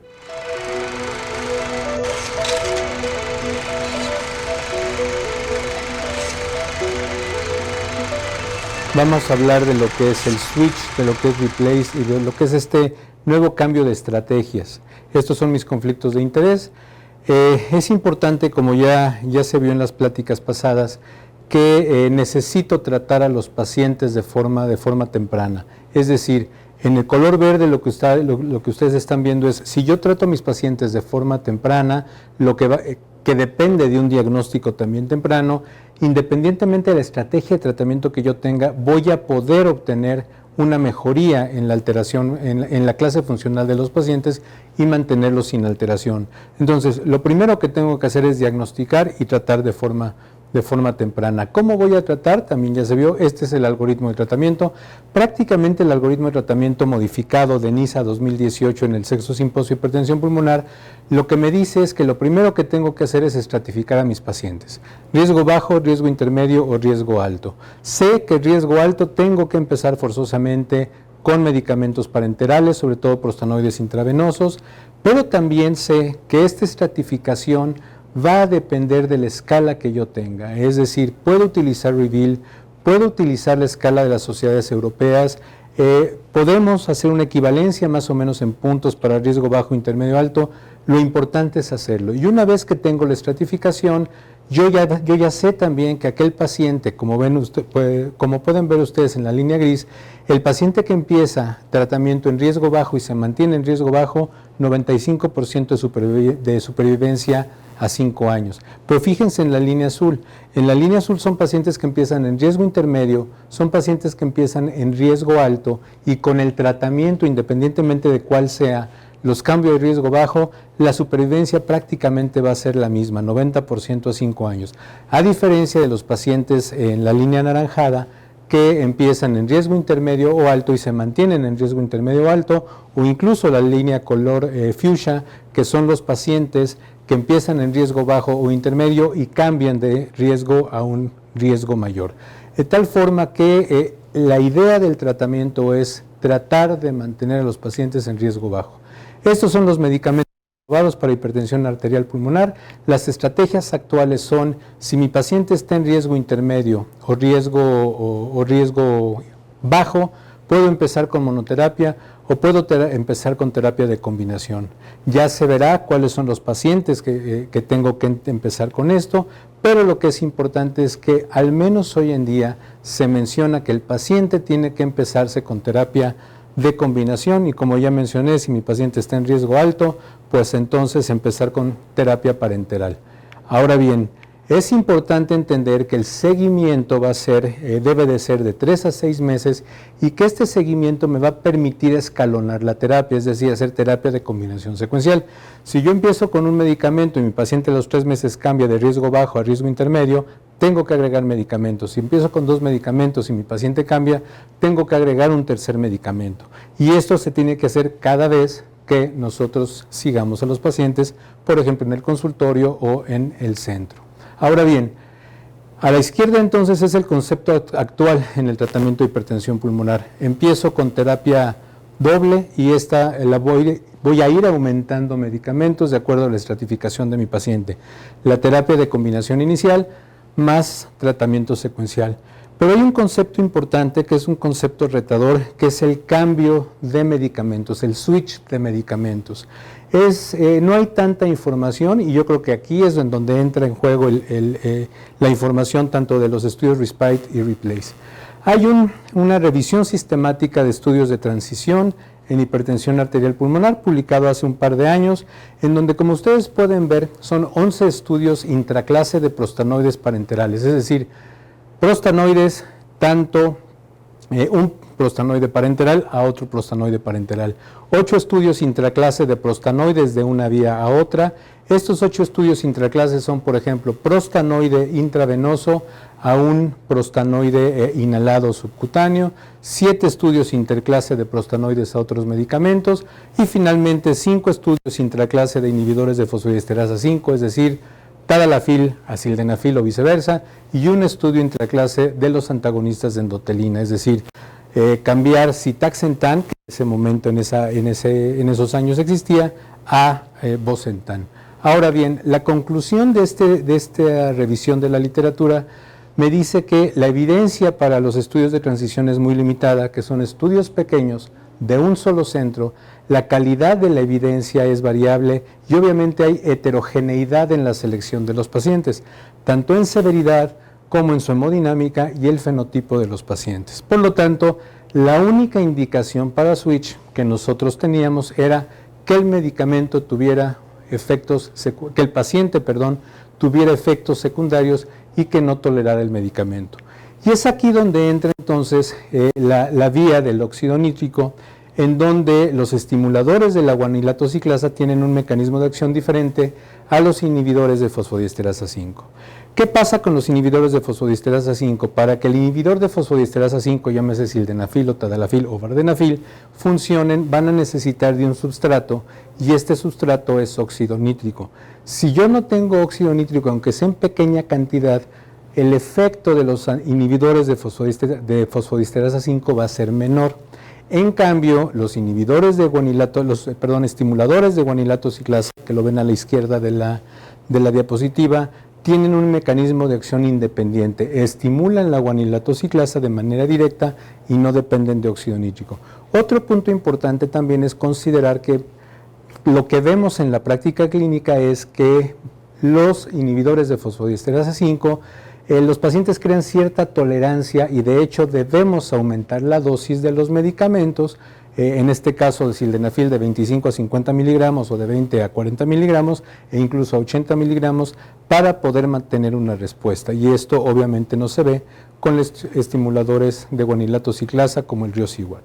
De tal forma que también sabemos que en estudios a largo plazo, por ejemplo Ambition o Serafin, una gran cantidad de pacientes no responden al tratamiento con inhibidores de fosfodiesterasa 5. De hecho, en Ambition, 73% de los pacientes no alcanzan objetivos, en Serafin con monoterapia y en Serafin 50% de los pacientes, sobre todo a 3 años, que es el estudio de macitentan. Y es aquí entonces donde entra el concepto de transición o de switch. ¿Qué evidencia tenemos, al menos en la vía del óxido nítrico?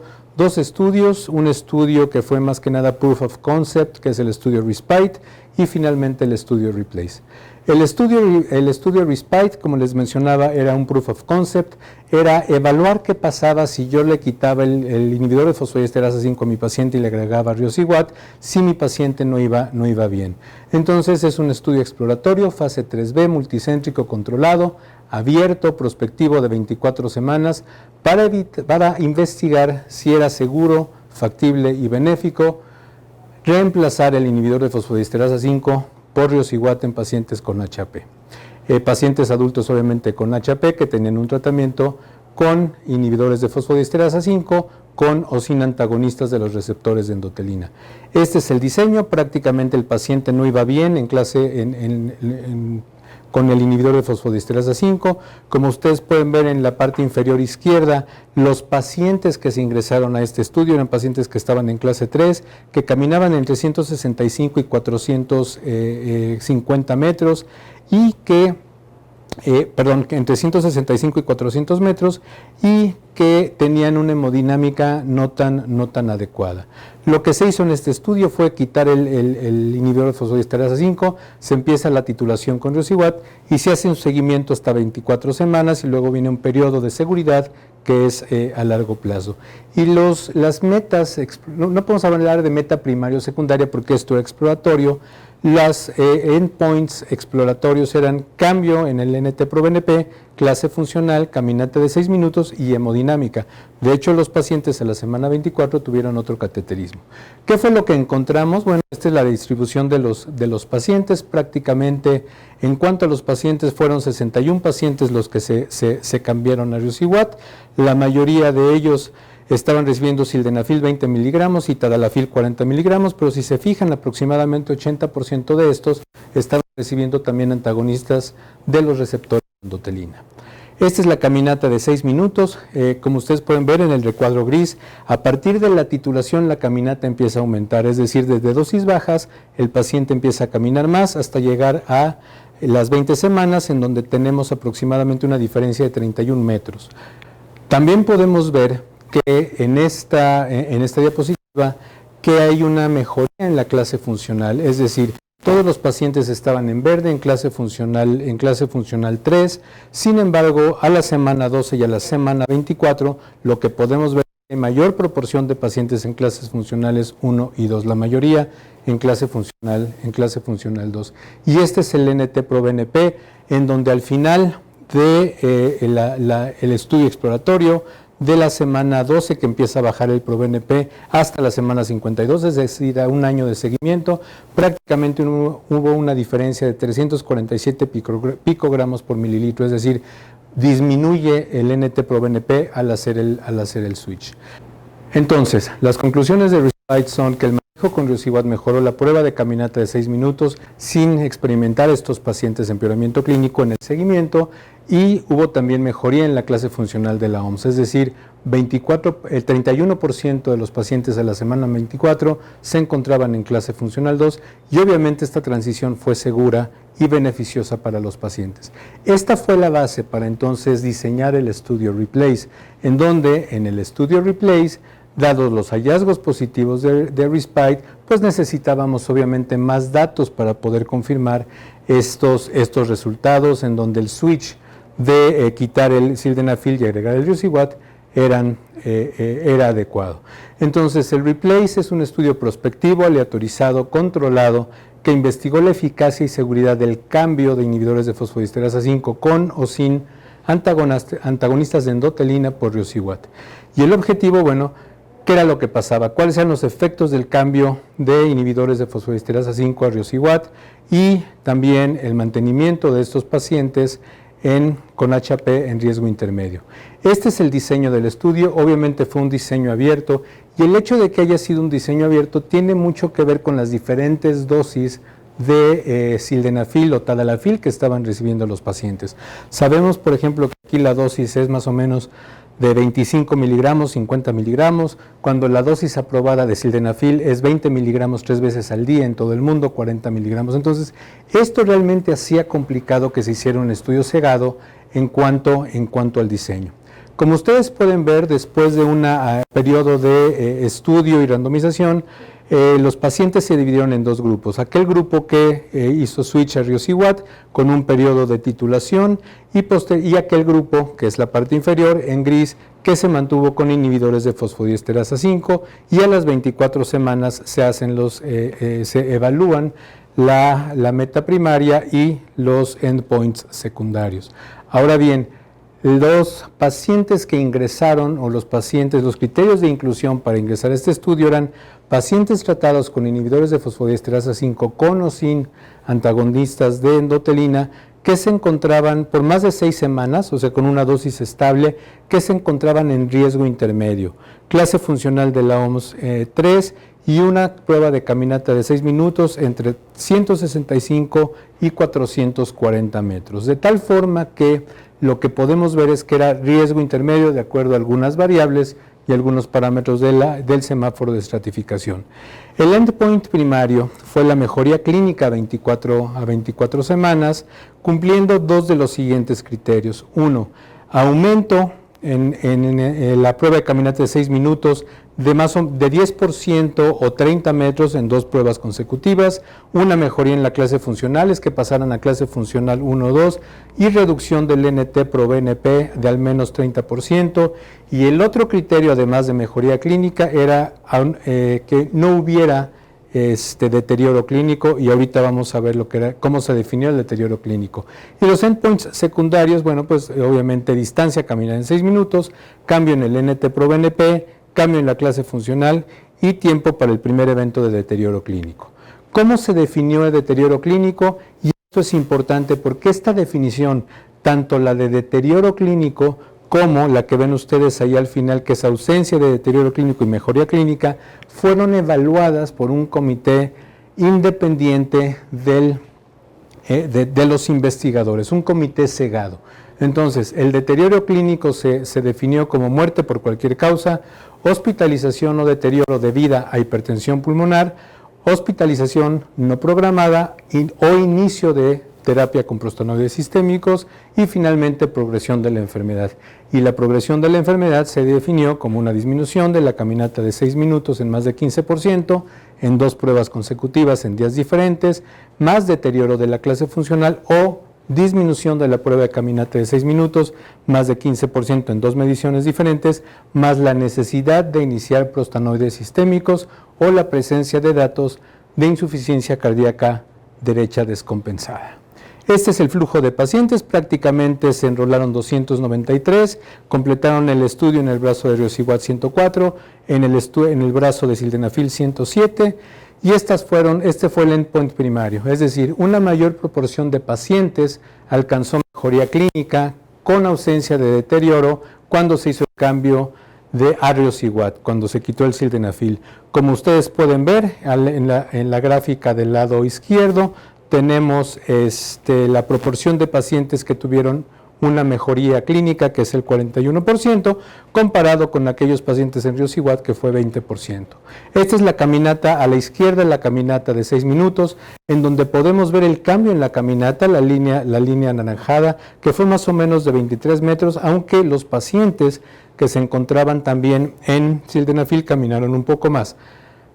Vámonos a la gráfica del lado derecho. Llama la atención que no hubo tanta diferencia en la disminución en el NT-proBNP, aunque podemos ver que en el tiempo de la semana 24 la media de disminución del NT-proBNP sí fue mayor en el grupo de riociguat, podemos concluir que, bueno, esto no fue significativo y sí llamativo, porque en el estudio de Respite este cambio sí fue muy aparente. Mejoría en la clase funcional también fue importante en el brazo de pacientes que estaban con riociguat. Tenemos que los pacientes que mejoraron la clase funcional 1-2 fueron 44%, comparado con 23% los que se quedaron en el medicamento, en los inhibidores de fosfodiesterasa 5.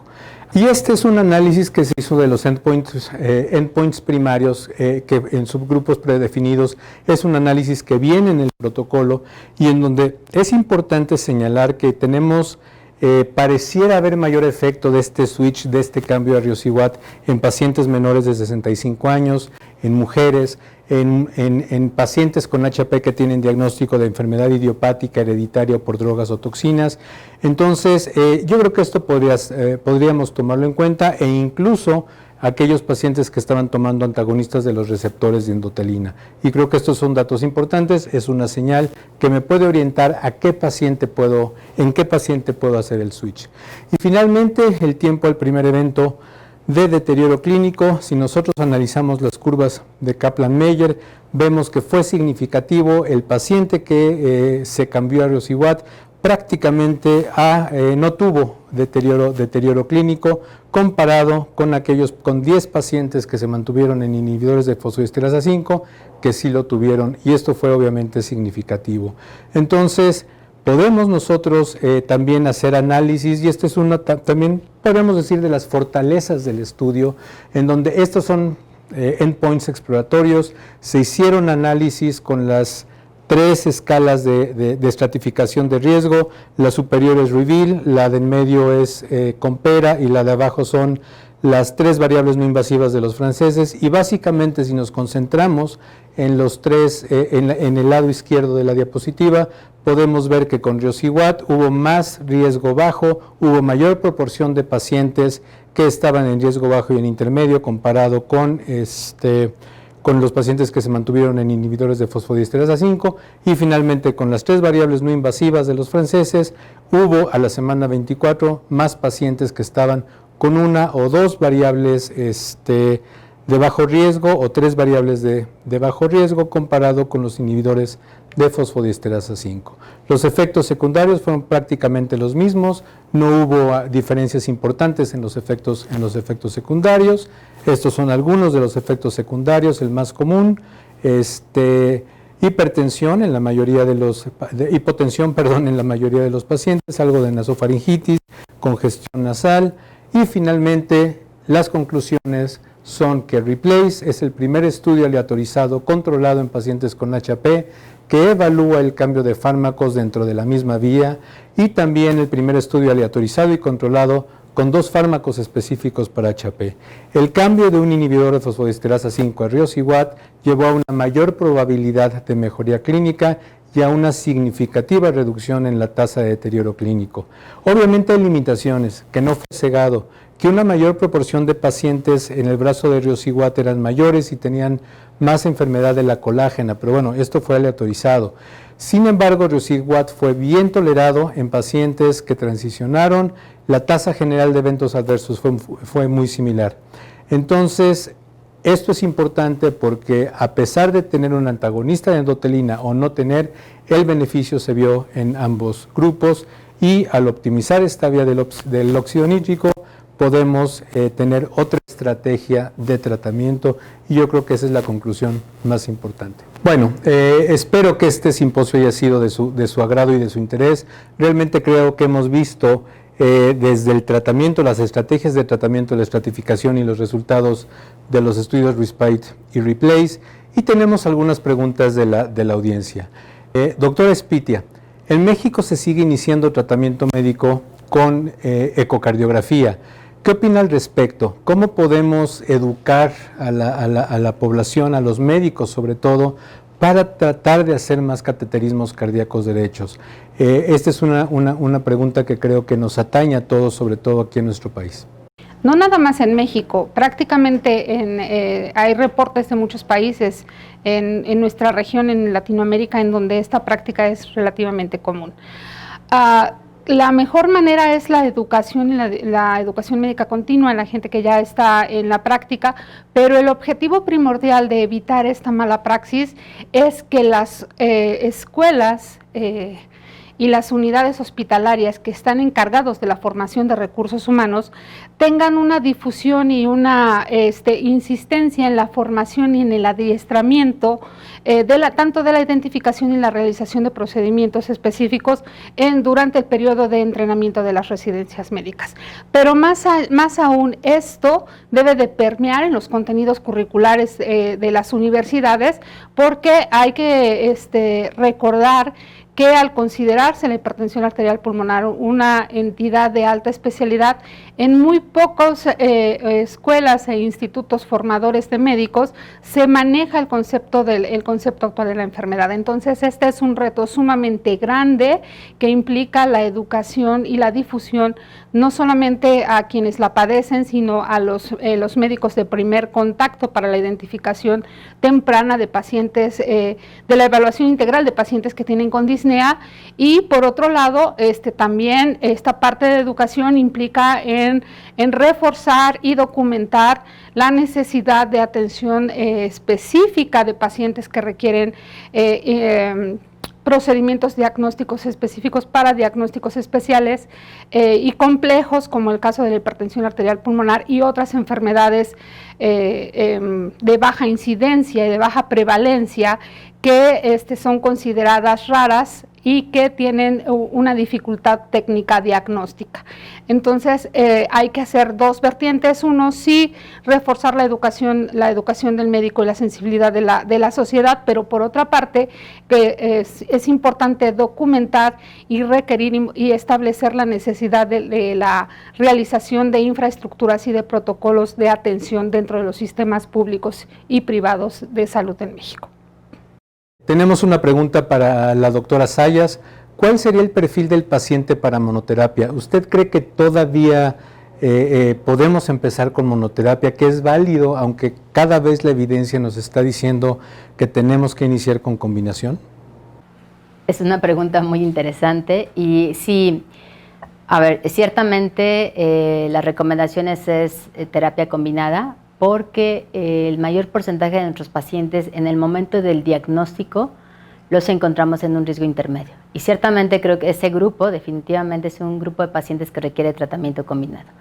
¿Cuáles serían los pacientes para monoterapia? Son aquellos pacientes que también el objetivo es que cada vez tamicemos y busquemos al paciente con esos factores de riesgo, que el paciente con tejido conectivo, con cardiopatía congénita, y que se identifique de forma temprana cuando está en un riesgo bajo, que ese es el escenario ideal. En estos pacientes, cuando nosotros los encontramos con estas características, son pacientes que definitivamente la respuesta es sí, hay indicación para monoterapia.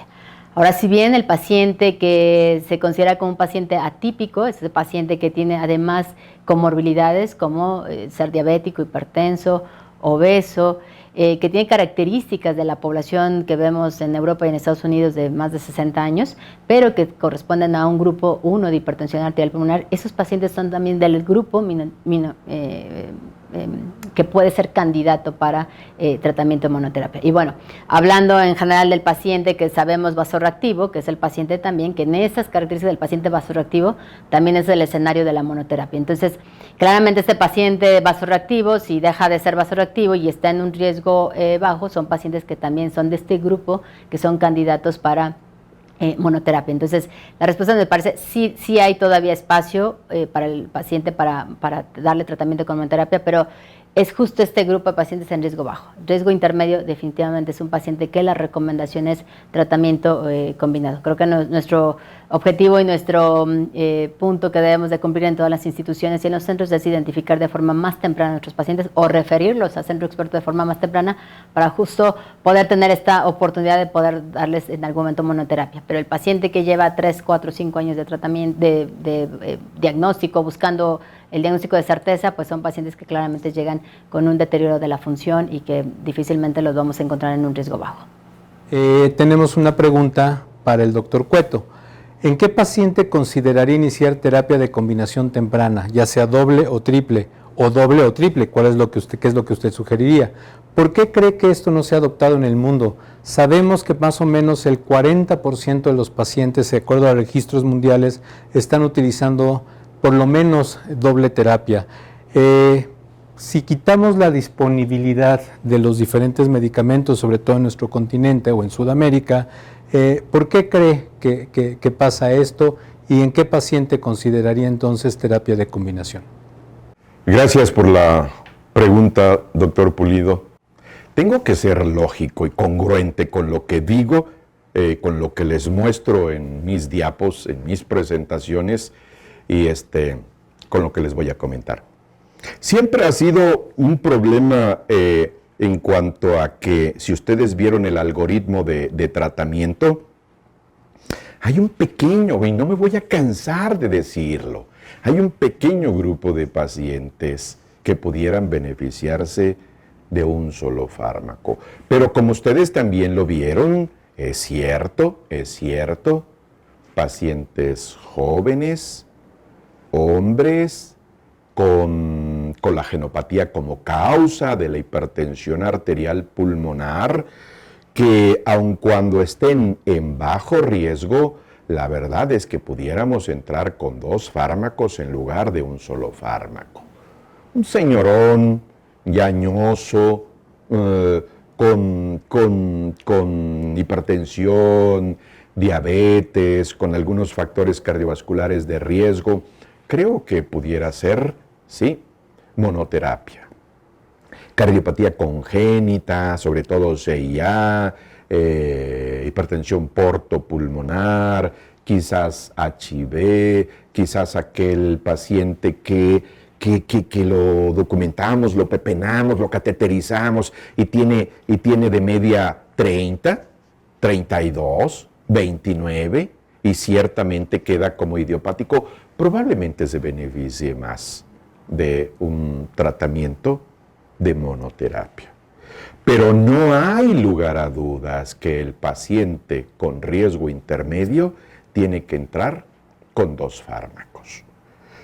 ¿Por qué creo que no se ha difundido y por qué la gente que tiene la posibilidad de dar 2 fármacos verbigracia, la gente, los médicos del ISSSTE, los médicos del Naval, los médicos del Militar, los médicos del ISEMIN, en donde para su fortuna de ellos tienen 2, 3 fármacos y debiesen de tener un mayor número de pacientes con tratamiento combinado o triple terapia, es porque yo creo que hay necesidad de seguir haciendo lo que Bayer está haciendo en estos momentos, de difundir el conocimiento, de recordarle cuáles son las sugerencias del tratamiento de estos pacientes con riesgo intermedio o con riesgo alto.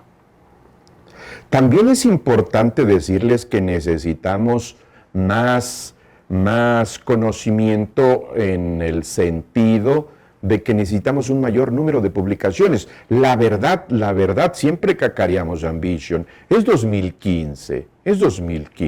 A ver, ¿qué otro ensayo controlado, aleatorizado, qué otro ECA ha aparecido con esos resultados de Ambition? ¿Sí? No hay. Lo que hay es que en esos pacientes que hemos hecho tratamiento combinado secuencial, hay grupos de pacientes que están recibiendo 2 o 3 fármacos con buenos resultados. Pero creo que la gente está esperando que aparezcan nuevas publicaciones con esos niveles que dan los estudios ECAS, los estudios controlados, aleatorizados, randomizados, incluso dobles ciegos, y que tengan los mismos resultados que Ambition. Entonces yo creo que también la gente está necesitada de un mayor conocimiento en cuanto a lo que está diciendo la literatura. Porque he de señalar que parte de lo publicado en el 2018, otra vez vienen de algunas publicaciones pequeñas, como les mostré, con un número pequeño de pacientes, de un solo centro, no son centros múltiples. Entonces necesitamos de un mayor número de conocimientos, al menos de publicaciones, y necesitamos seguir difundiendo lo que estamos haciendo en estos momentos, el conocimiento y el tratamiento de la hipertensión arterial pulmonar. La verdad, debemos de tener como 220 pacientes hoy en día con hipertensión arterial pulmonar en el sitio donde yo estoy laborando. Y no debe de ser ni el 10, de verdad, ni el 10% de pacientes que están con tratamiento combinado, ¿sí? 2 o 3 fármacos. Se pueden contar con los dedos de las manos y los dedos de los pies los pacientes que tenemos con tratamiento combinado. Y déjenme decirle, ciertamente son pacientes en donde se hizo el diagnóstico en el hospital, en donde cateterizamos en el hospital, pero gracias a que tienen ISSSTE, gracias a que tienen ISEMIN, gracias a que tienen militar, gracias a que tienen naval, nosotros los canalizamos a la dependencia de seguridad social que tengan, y para nuestra fortuna, los médicos neumólogos responsables de esas instituciones en cuanto a la clínica de hipertensión pulmonar están utilizando 2 fármacos, ¿sí? En la gran mayoría de las ocasiones. No tengo el conocimiento, son muy poquitos, de 3 fármacos, excepto con Vargas, que trabajamos de la mano, en donde tenemos como 3 o 4 pacientes con triple terapia. Pero en general, la gran mayoría de nuestros pacientes están con tratamiento combinado, ¿sí? 2 fármacos, y en la gran mayoría de ellos, sí, son muy poquitos, son contados los pacientes con los que entramos con 2 fármacos desde un principio. Entramos con un solo fármaco y después, sí, se le dio el segundo fármaco. Y finalmente me preguntan nuevamente de por qué el estudio no se hizo doble ciego, si esto no quita un poco de robustez o de valor al estudio. Yo creo que no, yo creo que es esto debemos de manejarlo como una señal, como una nueva estrategia. Es un estudio, como expliqué, que no se puede hacer doble ciego porque era muy complicado hacerlo por las diferentes dosis de sildenafil o de tadalafil que estaban utilizando los pacientes. Se trató de aminorar un poco el sesgo del doble ciego, manteniendo a un comité independiente, cegado, que era el que me iba a determinar los eventos, y yo creo que esto se logró. Sí es una debilidad, claro, es una limitación que tiene el estudio, pero tampoco tenemos que ser tan estrictos. Yo creo que los resultados ahí están, cada uno los puede evaluar y puede tomarlos como quiera. Yo creo que esta es, como se mencionó, una nueva estrategia que podemos utilizar si es que no tenemos algunas otras. Por ejemplo, si tengo doble terapia, puedo utilizar el switch, quitar el inhibidor de fosfodiesterasa 5 y agregar riociguat, o incluso si tengo triple terapia oral y mi paciente no va bien y lo tengo con inhibidor de fosfodiesterasa 5, pues a lo mejor una opción es quitarle el inhibidor de fosfodiesterasa, agregar riociguat y dejarlo con triple terapia. Entonces, creo que si bien hay debilidades, el estudio es robusto, se trató de mantenerlo lo más robusto posible. Me gustaría cerrar este simposio virtual, digo que es uno de los primeros en los que he estado con tanta producción, eso sí tengo que aceptarlo, con estos puntos que creo que son importantes. Tenemos que seguir haciendo estratificación. Pueden utilizar Reveal, pueden utilizar el semáforo, pero hay que hacerla. Y con esta estratificación, modificar las estrategias que tengo para mejorar el tratamiento o ser más agresivo en el tratamiento, ya que todavía existen pacientes que no están en metas y eso tiene que cambiar.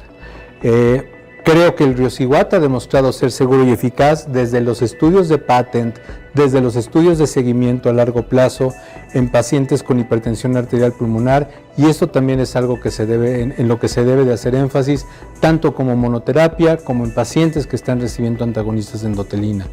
Existen diversos tratamientos y diversas estrategias para los pacientes con HAP. Entonces, esta es una nueva estrategia, así es como lo estamos nosotros, como lo estamos mencionando. El estudio Replace demostró que esta estrategia de switch, al menos en esta vía del óxido nítrico, puede ser efectiva y segura en pacientes seleccionados, en pacientes en riesgo intermedio sobre todo. Entonces, espero que estos mensajes sean importantes y nuevamente no me queda más que agradecer a la doctora Ledesma, a la doctora Bautista, a Bayer, por permitirnos participar en este interesante evento. Muchas gracias.